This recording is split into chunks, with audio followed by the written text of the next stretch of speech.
We are into the second hour here now together with Brit D and Tom Secker talking about Anders Behring Breivik, the Oslo bombing and the consequent shootings at Utoya Island. Very interesting conversation and a discussion about the possibilities, about this very puzzling case, at least from my point of view, to be honest. It's a very strange one. It's difficult to pin it down, and it's been...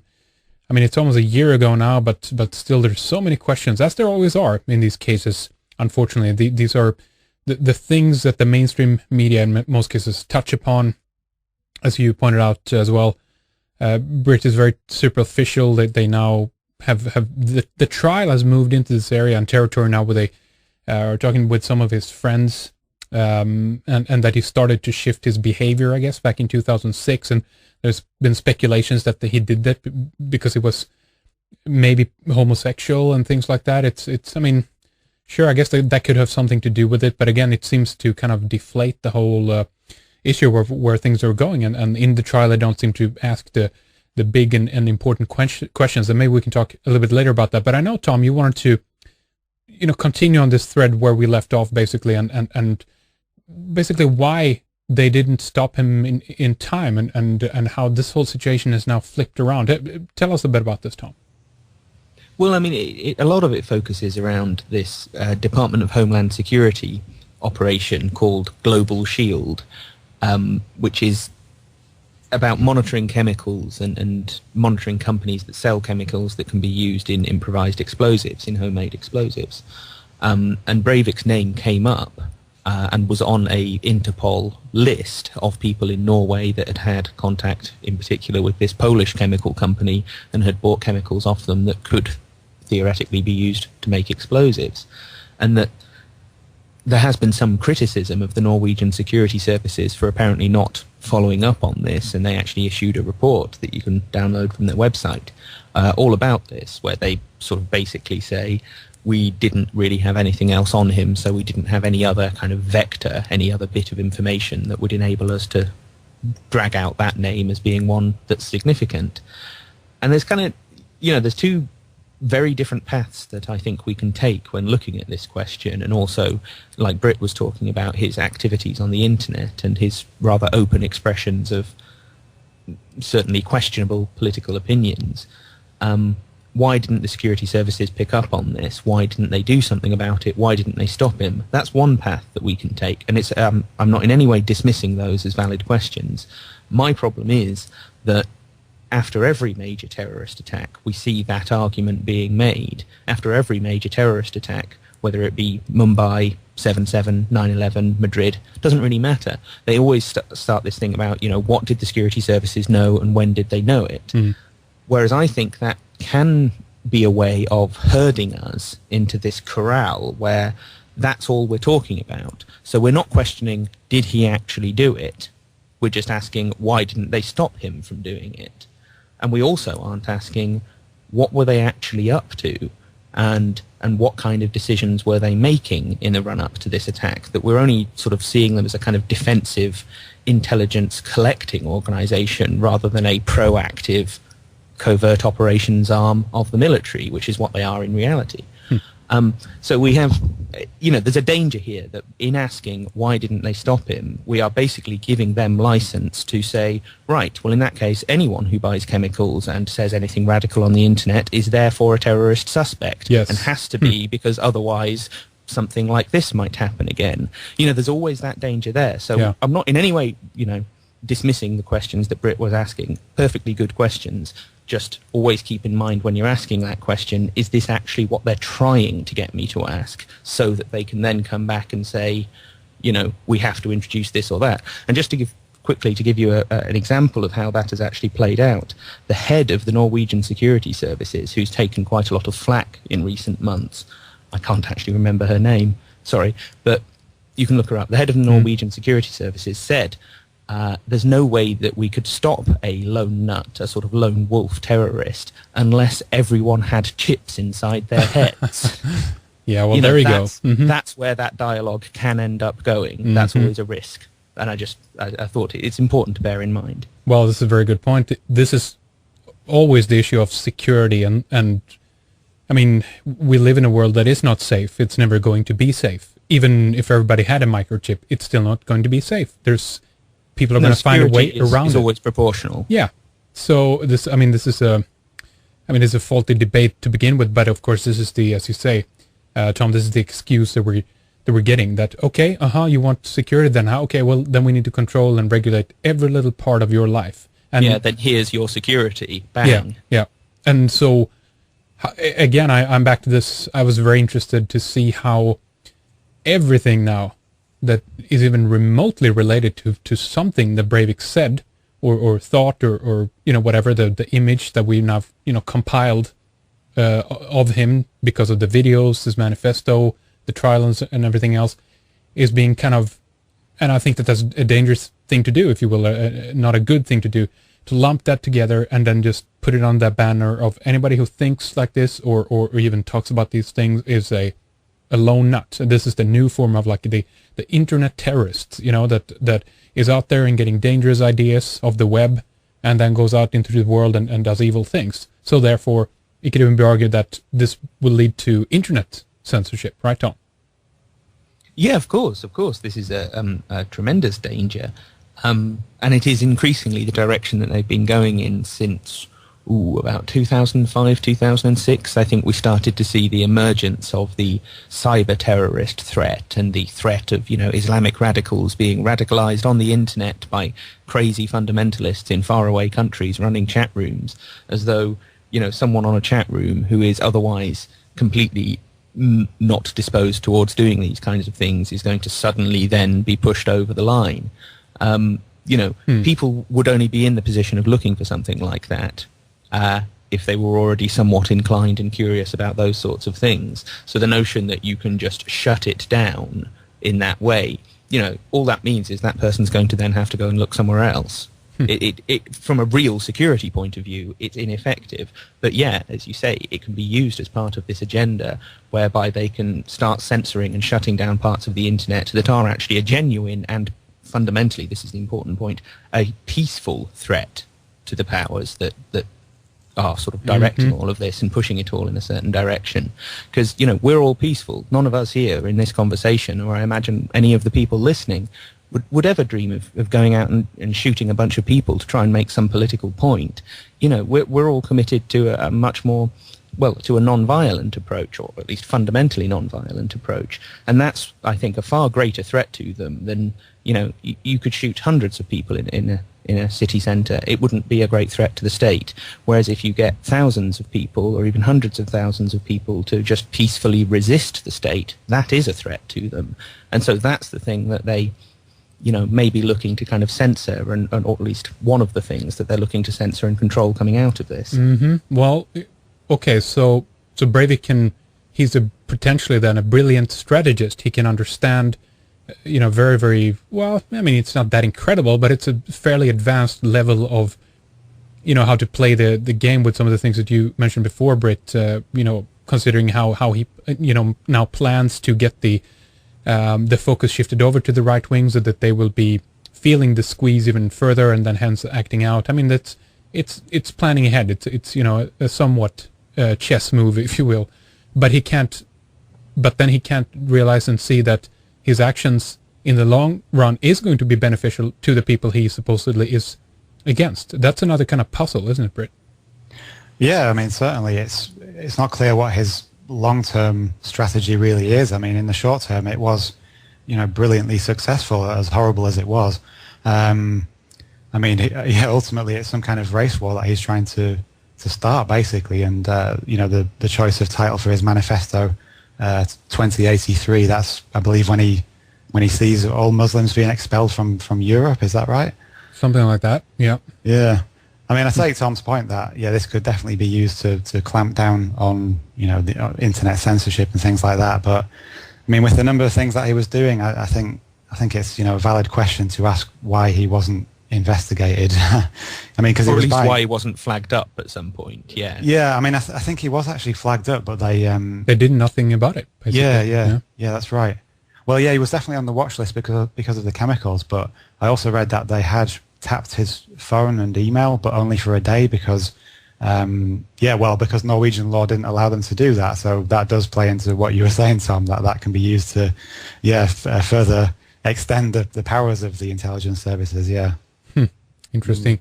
Brit, what about the, what we've seen historically here now, since this war on terror and everything else, and probably before that as well, manipulated patsies, people who are participating in something and they don't understand, or they do understand, and some people might even actually be trying to warn about it, but the fact is that the majority of these are taken out in different situations and scenarios as well. They're basically murdered. They might have been working together with intelligence services to perform a certain task, but then they're actually being used for the real deal as it's playing out. Possible scenarios of how 9/11 went down, Muslim patsies, etc., the underwear bomber, etc.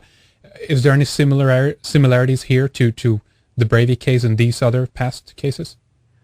Well, I mean, certainly he could be operating as some kind of unknowing patsy.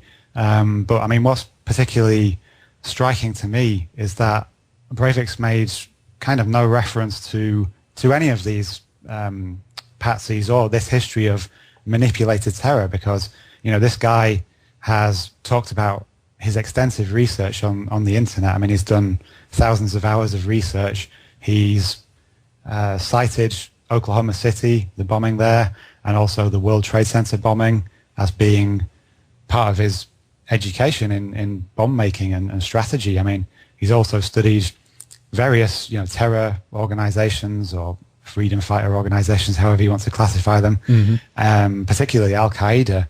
But I mean, anyone who's done any kind of research into these issues should be aware of this history of the Western intelligence services manipulating these kinds of things. And I just wonder why he doesn't refer to that once, really. And that's either because it doesn't support his worldview, that Islam is taking over the world, or possibly it's because he is keeping that quiet because he doesn't want people to know about it, because he is working for somebody. Yeah. It's just curious to me that he doesn't mention those things. I think you're spot on, Brit. I think that, look at the way he's talked about being a member of some sort of Knights Templar organization, or putting pictures of himself on the internet dressed in sort of Masonic regalia. He's obviously perfectly content for people to know about those connections, because he's done a great big job of trumpeting them. And even though, like, as we discussed before, the authorities seem to have largely ignored this or pretended that it doesn't exist, he's obviously happy for us to know that much. But why is it that he has this tremendous kind of, if you like, love almost of Al-Qaeda, or at least a respect, a sort of begrudging respect for them? And he says, the reason why Al-Qaeda are so successful is because their soldiers are willing to die, they're willing to become martyrs for their cause, and that's why they make the most successful terrorists. But it's really strange that if he's sort of grasped that much about them, and if he's looked into their history that much, how come he hasn't noticed that such a significant percentage of these so-called Al-Qaeda terrorists have connections to the intelligence services? And in particular, when he was phoning up from the island, we discussed this in the podcast, when he was phoning up from the island, calling to the police and basically saying, I'm on the island shooting lots of people, I think when he first phoned up, he said, this is Commander Anders Behring Breivik of the Norwegian Anti-Communist Resistance Force. And this goes all the way back to Gladio, because the first sort of incarnation of Operation Gladio was an anti-communist resistance force. It was, just like in the Second World War, when we were sending MI6 into France to help carry out sabotage and other resistance activities against the Nazis.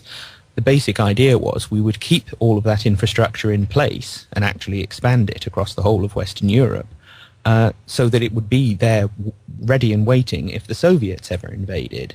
And then it kind of morphed into this more proactive false flag terrorist operation that I think more people know about. But what this all suggests is that Breivik was actually well aware of Gladio. I'm not saying he was necessarily part of it, but it does suggest he was aware that all of this was going on. And so, it's sort of mind-boggling that he doesn't seem to, at no point does he mention spies, at no point does he mention intelligence agencies, at no point does he really mention sort of even military intelligence and that kind of thing. Why is he editing that out of this, 1,500 pages of manifesto? And I don't think spies are mentioned once. Well, Tom, isn't I mean, that's a very good point. This is all for the official world. I think when most people look into what's really going on, specifically if they're online, into this kind of world of intelligence services, agendas back and forth, you at some point would stumble into this idea that something more is going on behind the scenes. I think most people who are now in the position of, well, not that they're maybe in agreement with everything that shows like this and what we talk about, but the fact is that they might have more questions at this point, more leanings towards, okay, there's a conspiracy, there's other stuff happening here. But again, everything that's been presented from Breivik's point of view has been almost targeted the official world. Now, no, this is all that's going on is right within these parameters, and that's solely where I've chosen to put focus and also giving it out. That's very interesting. So that could mean in all of his manifesto and everything else, considering again that it's in English, it's targeted in that way. That's part of the whole plot, of the whole image that has been presented to us of who this character is, of Breivik, the person, and how we come to associate with him and his ideals. Any comments on that, Brit or Tom? Yeah, I mean, it does seem to be this kind of character. I mean, there is a certain contrived nature to him. I mean, especially the photographs that were put out, and yeah, I don't know. I mean, as you said, if you've done deep research into these issues, then I find it difficult to understand how somebody could really buy into his ideology, to be honest, but maybe that's just me.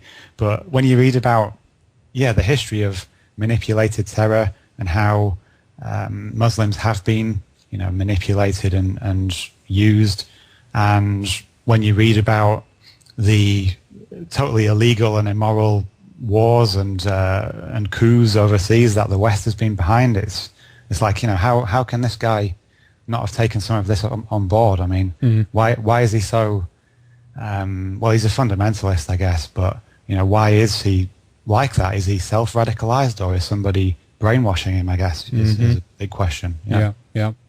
Well, and I think there is also this, there's an element here that in focusing on Breivik himself, and this is always the case whenever a major bit of violence happens and it's supposedly only one person that carried it out, the focus all becomes on this kind of dialogue between, this is what they're going to decide in the trial, is he crazy or is he a political radical?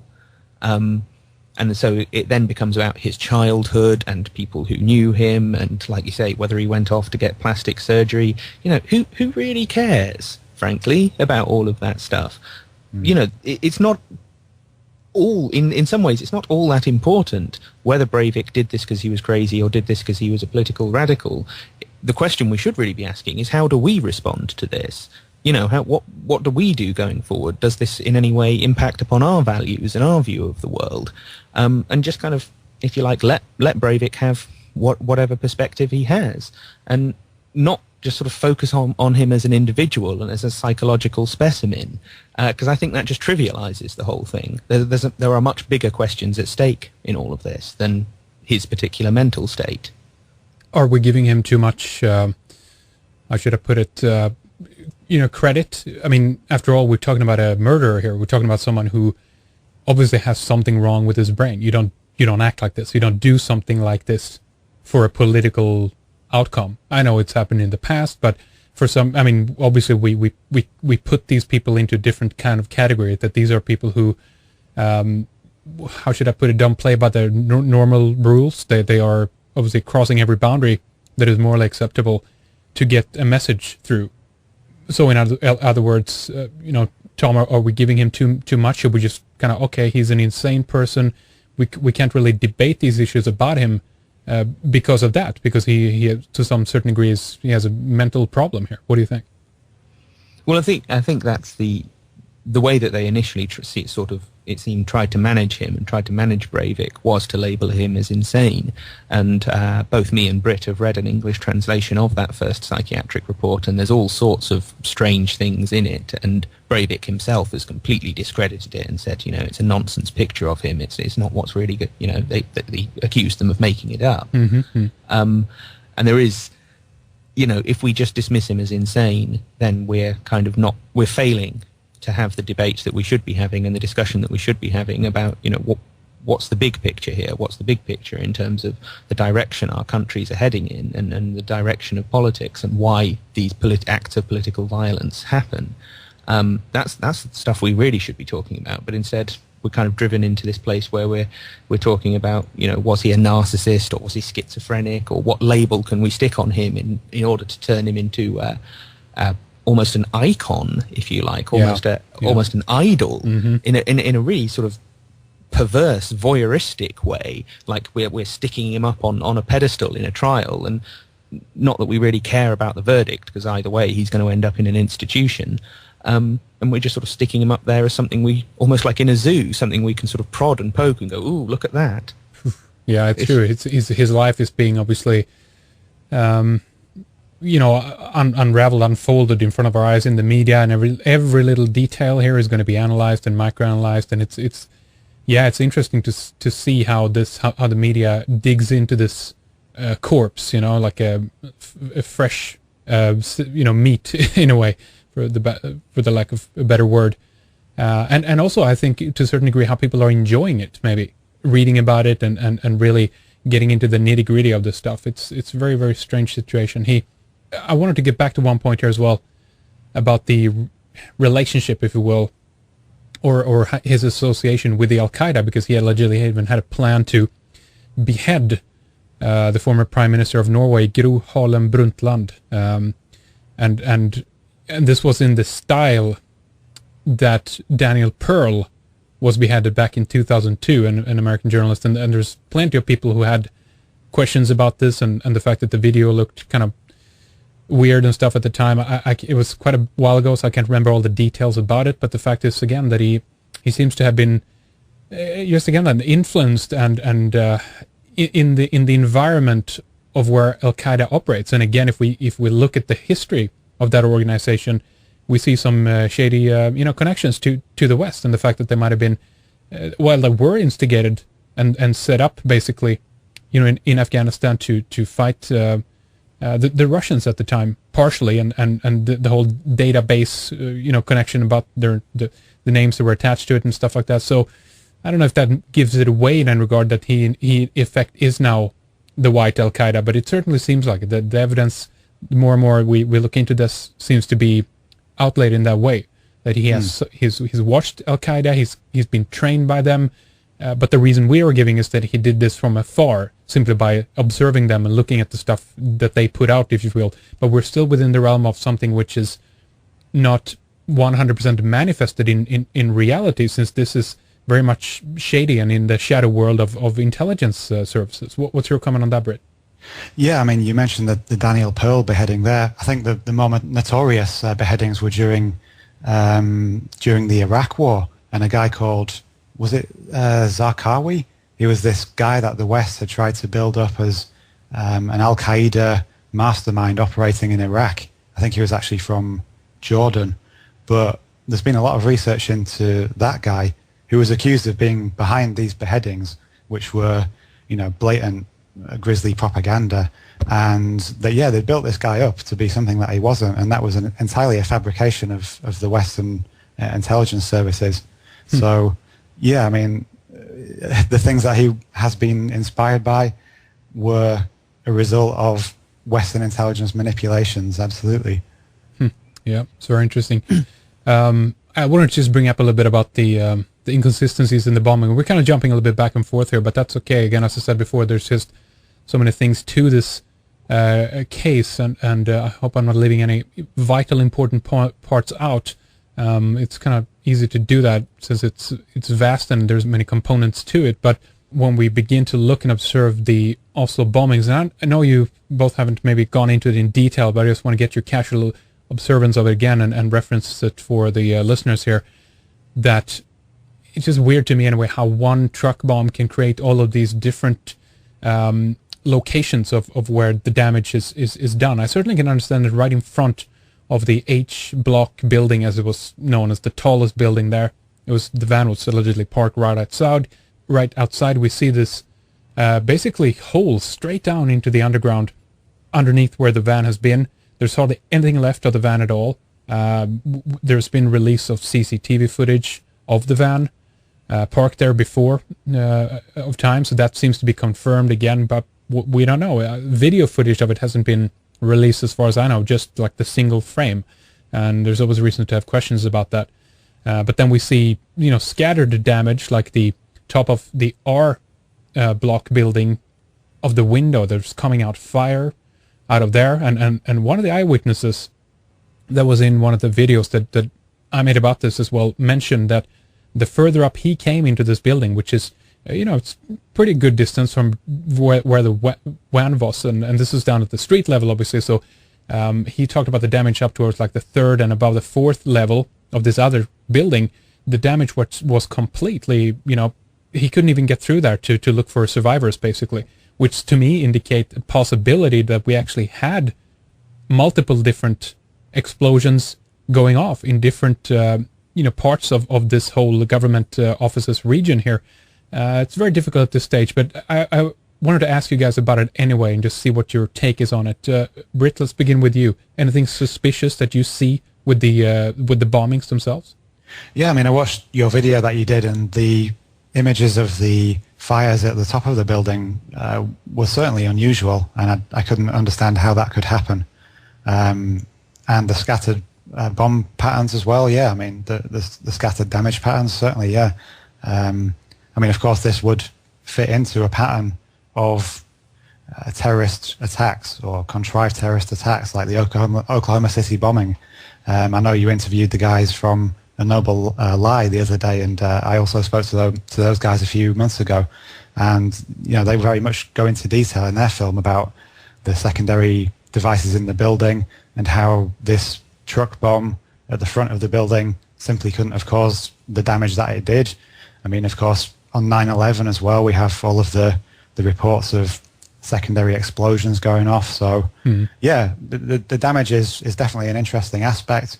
I haven't done enough research to be able to comment on that in great detail, but it would certainly fit a pattern of a contrived explosion or, for other devices being at the scene, yeah. Something else going on there. What's your take on this, Tom? Well, it's one of those things, like Brit says, there is a pattern that emerges here of, I suppose, breaking it down to its simple fundamentals of the manner of attack that we're given not being able to account for the damage that we see, and that whether you're talking about a single truck bomb in Oslo or in Oklahoma City, or whether you're talking about planes hitting buildings and then the buildings spontaneously exploding and disintegrating an hour later on 9/11, or whether you're talking about on 7/7, you have this problem of there's supposed to be suicide bombings inside train carriages, tube train carriages, underground trains, and yet the various diagrams and eyewitness testimony and things from people who were actually in these carriages all indicate that there were multiple explosions and that there were multiple holes in the floor.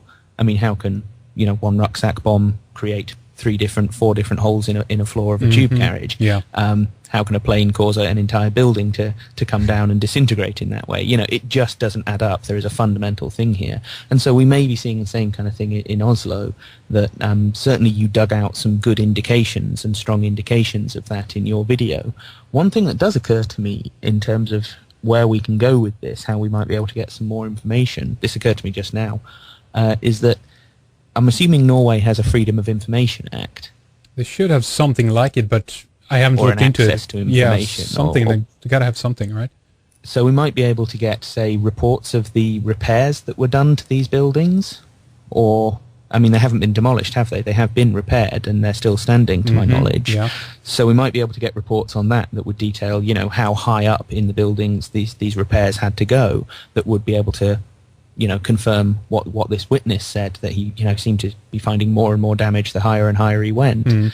if we could get confirmation of that in an official report like that, it would be, it would make it much easier to make a very strong case that something's wrong here and that therefore there needs to be a greater investigation and there needs to be more focus on this. That's true.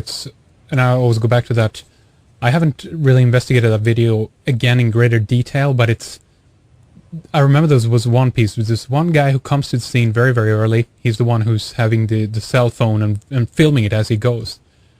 And it looks to me like there's two men standing underneath the H, I call it the H block building. This is what the official, designation of the building is, I guess. This is just outside of where the van actually was, of the entrance there. And I want to go back and look at that again, actually, and try to figure out if there's something to that, or if that's just something in the video that looks like two people standing there. I have no idea. It's very strange, but it's very silent. No one is there, as you said, and it's eerie how the destruction, of the shattering of the glass and everything has been in very, very different. I mean, again, I'm no expert in terms of how the shock wave actually travels through a city like that, and what can be affected and what can't be affected. But the fact is, something seems strange with it. There was some kind of repair work being done underneath again, which is another indicator that something potentially might have been planted inside of the buildings, either from the underground or something like that. But even the truck bomb hole created like almost, I don't know how to explain it, like a missile kind of hole straight into it and into the underground. I don't know if it passed just through one layer or even two layers down. Do you guys have anything on that? I don't know, but wasn't also the road outside the government building blocked off on that day? Is that right? Was it blocked off? I can't remember that. I think it might have been, actually. That, yeah, you're right. I think it might have been. That's also an interesting fact. Yeah. But no, I don't really have any further thoughts on that. I would have to do more research into that. What about you, Tom?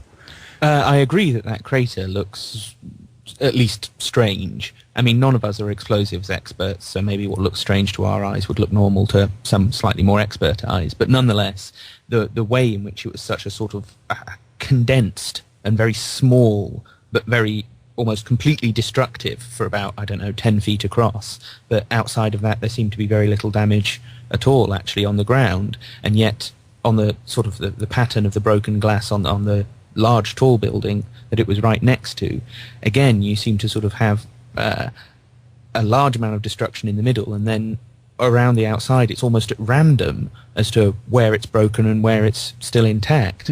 So yeah, my sort of gut reaction, and it isn't really much more than a gut reaction, is that there's something up with that, something wrong with this picture. Very, very interesting. It's I remember that one of the videos as well, we didn't hear an explosion. I think still that's attributed to the fact that there was unfortunately just simply edited out of the footage. I don't know who edited that or why the paper did that, who first published the video, but the fact is that people just begin to look around in all kinds of different directions, and then you see just glass shattering all of a sudden, a whoop, coming down, and you don't actually hear a large explosion. Consequently, people wrote to me from Oslo that was there, and they obviously said that they heard a massive explosion. They felt it and everything else, so this might just have been a weird editing job of the footage that came out. But again, it's just there's small inconsistencies, and I'm just surprised that there are very few, as far as I'm concerned anyway, people who have really looked into it in detail. But I guess the job is up to people like us to actually do that and revisit the footage again and try to figure it out as more and more is coming out here during the trials. But what are some of the other, I guess, odd things to you guys that have come out now during the trials? So I think, Brit, you mentioned something about one of the witnesses talking about hearing voices or something like that. Tell us about that again. Yeah, I mean, this links into the idea that there were actually more gunmen on the island.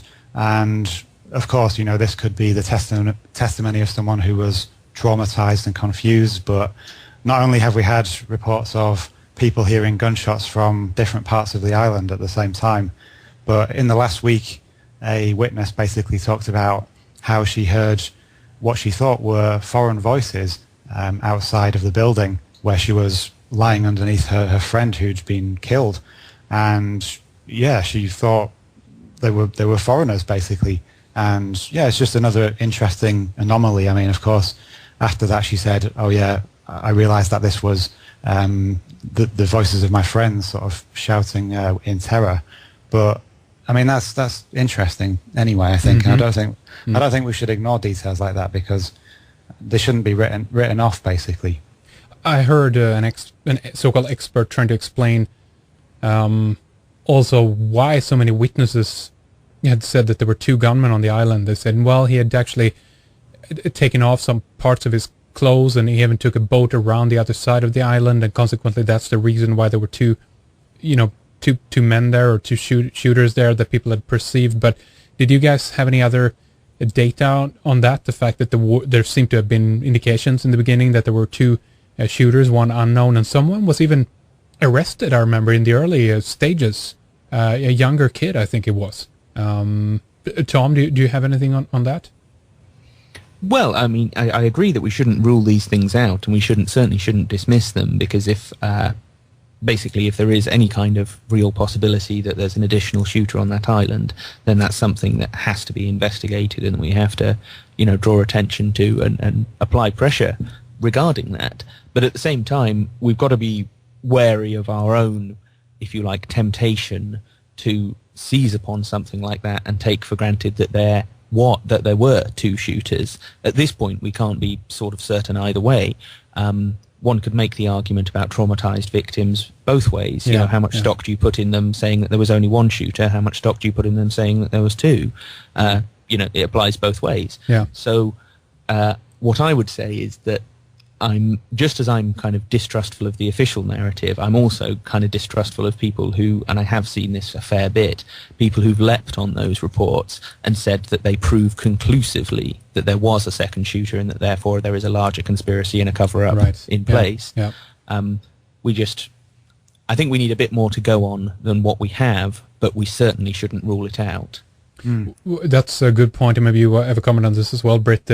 The psychology of many people researching this seems also then to be that they want it to be an inside job, if I put it that way. They want it to be something that the government is behind because it's so obvious and it's more fuel on the fire, which is obviously a very real and tangible fire, and it's going quite a bit. But they want to add every event in the world onto it. And again, I agree with you there, Tom. We have to think twice if we're truly honest about this and want to get to the real truth about the matter, and not just prove it for the fact that we want to have more evidence that the government and the intelligence services, etc., the elite are evil, wicked people that do evil things. What's your take on this, Brit?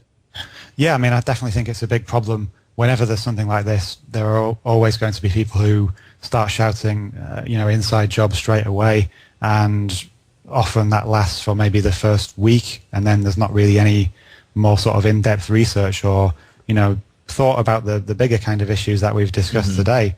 I'm sure you can think about who I'm sort of referring to when I talk about those kinds of conspiracy theorists. I mean, I don't like to use the term conspiracy theorists in a derogatory manner, but there certainly are people who shout inside job about everything and just jump on those details immediately and don't go into great depth about them. And that's definitely a problem. I mean, the reason that I raised the thing about the possibility of other people, just because if this was some kind of Operation Gladio operation, then it would make sense for there to be more than one person carrying it out, as there were during Operation Gladio attacks. And something that we haven't actually mentioned during this discussion is the politician in Belarus who said that Breivik had trained at a paramilitary training camp in 2011. Now, this hasn't really been confirmed, but yeah, according to this opposition politician, Breivik attended this camp in Minsk in Belarus, and it has actually been confirmed that he visited Belarus in March 2005. That's been confirmed by the Belarusian border agency. And actually a detail that just came out today from one of his friends was that he believed that Breivik started to change not because he was gay and struggling with his sexuality, but because he'd had a failed relationship with a Belarusian girl that he'd met on the internet in 2006. So there are these definite connections with Breivik and Belarus, and just if he did train at this paramilitary training camp, apparently under the guidance of a former intelligence operative, then that very much suggests an Operation Gladio type scenario. Wow, interesting. Is there anything else that would this military camp in Belarus tell us about who's behind it, or could this simply just be used by, well, practically anybody who has an interest in operating these kinds of or having these operations somewhere around the world? I mean, we know that there's plenty of places in the world where it doesn't have to be an allegiance to the country or however the country is aligned. This could just be an area simply controlled by someone else, by NATO, by what have you. Anything on that, Brit? There wasn't a great deal of detail. There was only literally one article about this, but I can certainly provide the details for that. But no, there wasn't much detail. But yeah, this politician was adamant that he had trained at this camp. So yeah. Yeah. Well, no worries. He was just playing too much War of Worldcraft, right? That was what was going on here. They've chosen to focus quite a bit on this, I've noticed in the trials. They try to associate it with the violent video games. I guess that always happens, doesn't it? Yeah. Whenever there's something like this, there's always going to be someone saying ban World of Warcraft, ban Marilyn Manson or whatever it is. It always happens, doesn't it? Well, and it's such a ridiculous logic, isn't it? Like that, as though everyone who sort of ends up committing mass murder started off by playing World of Warcraft. Well, that's like saying everyone who's a heroin addict started off by, drinking milk. So therefore we should ban milk. I mean, you can go anywhere with that sort of logic. It's just a nonsense. Yeah. All right. Wow.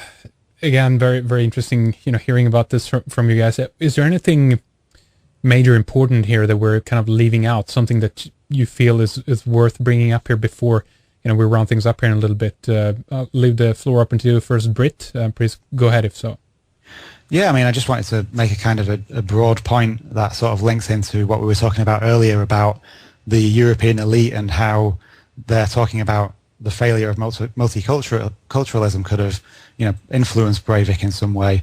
And I mean, in a sort of broad sense, the warmongering Western elite and the way that they've dealt with threats by using massive violence, I mean, that's surely had some kind of effect on Breivik. We've seen the devastation in Afghanistan and Iraq and more recently Libya.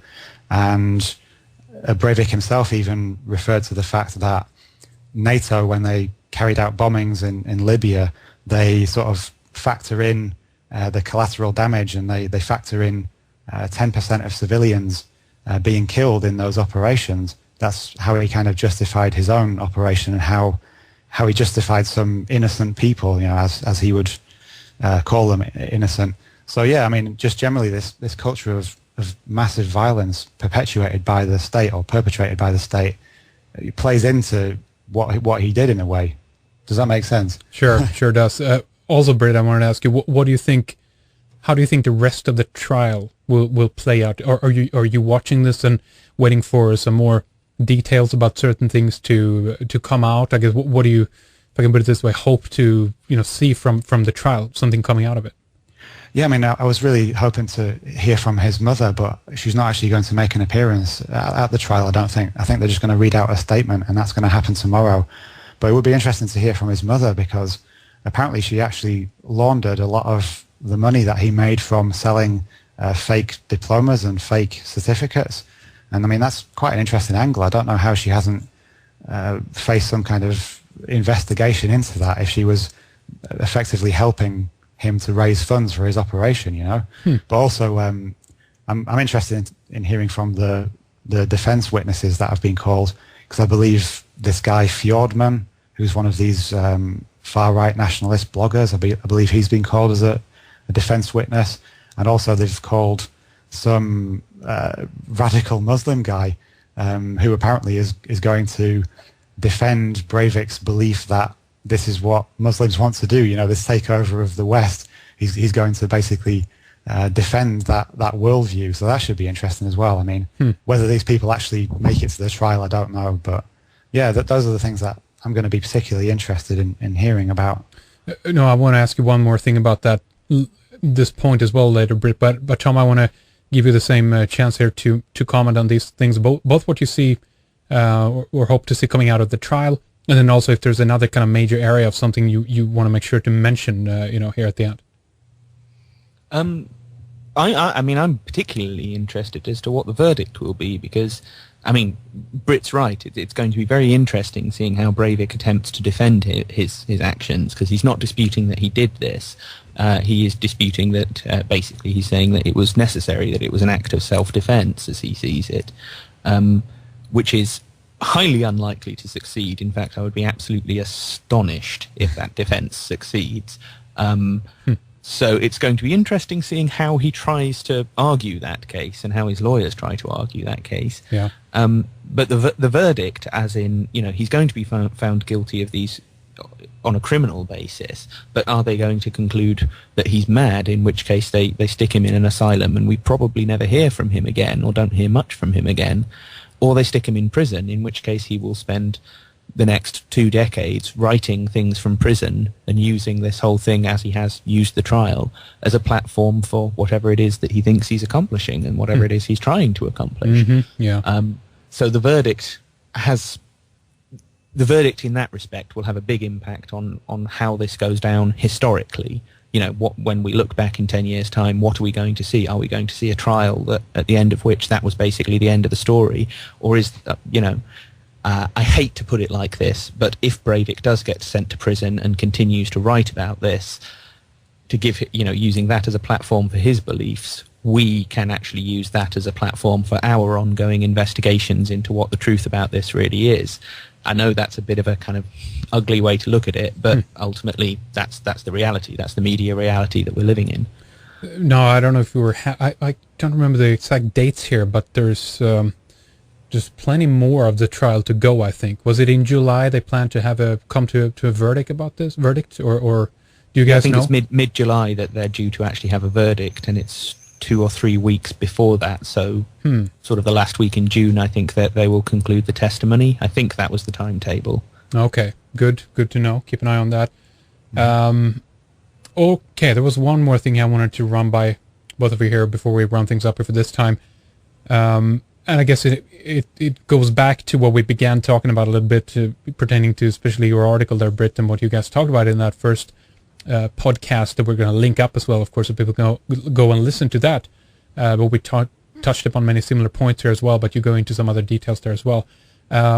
Polarization. What is the potential danger, out of this situation? What is, I guess we can say, the worst outcome of all this? What this would be, Brit? I want to ask you about this, and then we move on to Tom about that. What if is there a mistake, if you will, that could be made here of how we choose to move ahead because of the situation? What do you think, Brit?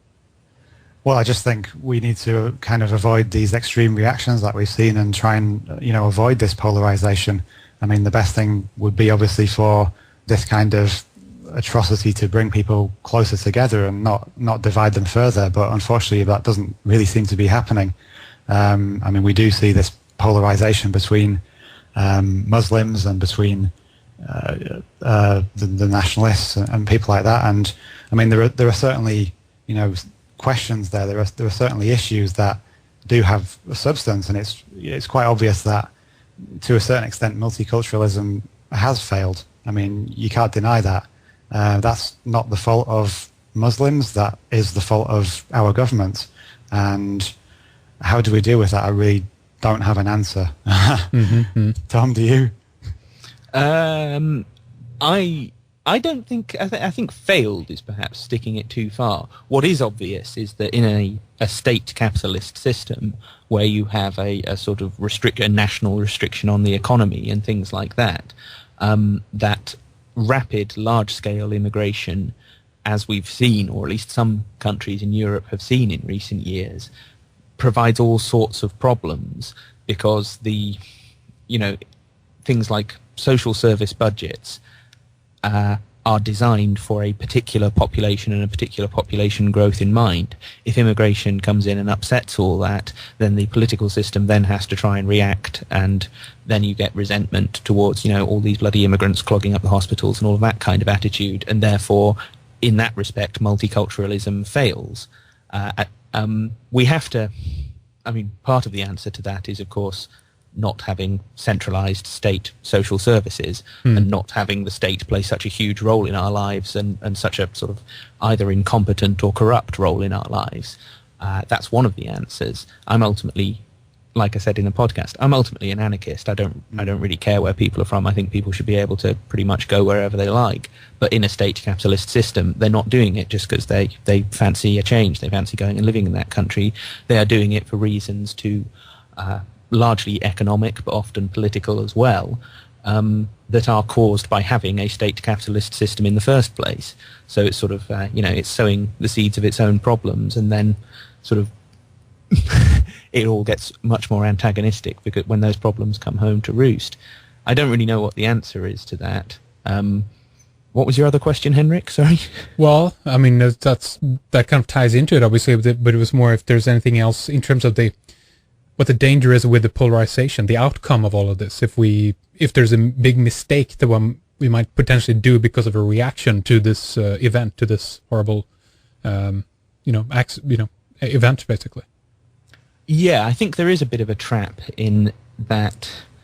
As we were talking about earlier, the possibility, and this is something that people have kind of put out there and have interpreted from all of this, the Breivik case, the possibility of a kind of left-wing, if you like, Marxist, internationalist or globalist conspiracy being behind this, and that the idea is to therefore demonize right-wing nationalism. The risk there is if we conceive of it in that way, then we start to sympathize with right-wing nationalism, which frankly I don't think offers us any real answers, and I think completely plays into a certain part of the same people's agendas. Mm-hmm. I don't think they're all, card-carrying globalists. I think you do have among these sort of elite groups and elite institutions, I do think you have some people who actually believe nationalism is as far as it should go and as would be the best model. And you have others who obviously believe in superstates and organizations like the IMF and the World Bank and the United Nations and so on. So there is always a risk that in seeing something being demonized as a result of an event that we don't believe the official version about, that we then start to sympathize with the thing being demonized. We shouldn't sympathize with it for those reasons. We should only sympathize with it if we genuinely believe that it's worthy of our sympathy. Yeah. Just because they are carrying out some manipulative game doesn't mean that we should therefore sort of go along with their manipulation or just go to the opposite of their manipulation. Well, exactly. That's a good point. Again, being controlled by the polarization, just because they say something, then people go in 180 degrees opposite to that. Mm-hmm. That might still mean that they actually get the preferred outcome that they want to do because they know how people think with reverse psychology. And I mean, the growing, anti-government and anti-banker sentiment around the world if they truly know human psychology, which I believe they do, those who are pulling the strings, the advisors behind the scenes, etc., then they to a certain degree know what they should say to get an outcome that is preferable to them. But at the same time, we're moving very quickly ahead in all over globalization, what have you, things around the world is just both crumbling, it seems, but also moving at a speed which is uncomfortable for many people. Unfortunately, I think that this kind of reaction is something that's going to become more and more common if things are changing at the speed it is. Again, even it's been said before that at least parts of the manifesto that Breivik wrote was a little cut and paste from some of the Unabombers' manifesto as well, which also was very anti-technology primarily, I guess, but just the way that society is moving and in what direction it is. So I think it's if nothing else, it's evidence of the fact that some people are uncomfortable how and in what area the world is moving, and I think it's simply a reaction to that. Obviously, I think there was more behind the Breivik story, but from regular people, if I can put it that, who wouldn't go to the extent that Breivik does, would probably agree that things are kind of weird in the world right now. Things are changing very fast. Comments on that, Tom? Yeah, I think you're dead right. There is a lot of legitimate concern out there. I'm not in any way trying to deny that or trying to downplay that. I'm with you on this.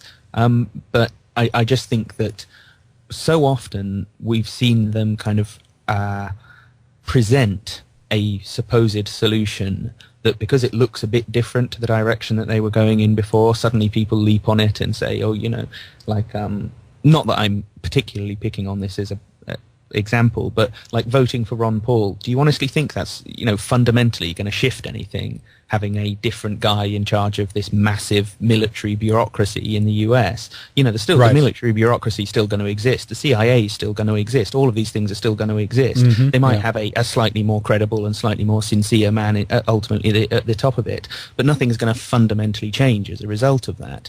And yet the amount of energy that goes into, vote for Ron Paul, I think a lot of that's misguided, or if not misguided, just could be used better. There are other solutions that energy could see better results if it was employed in those directions.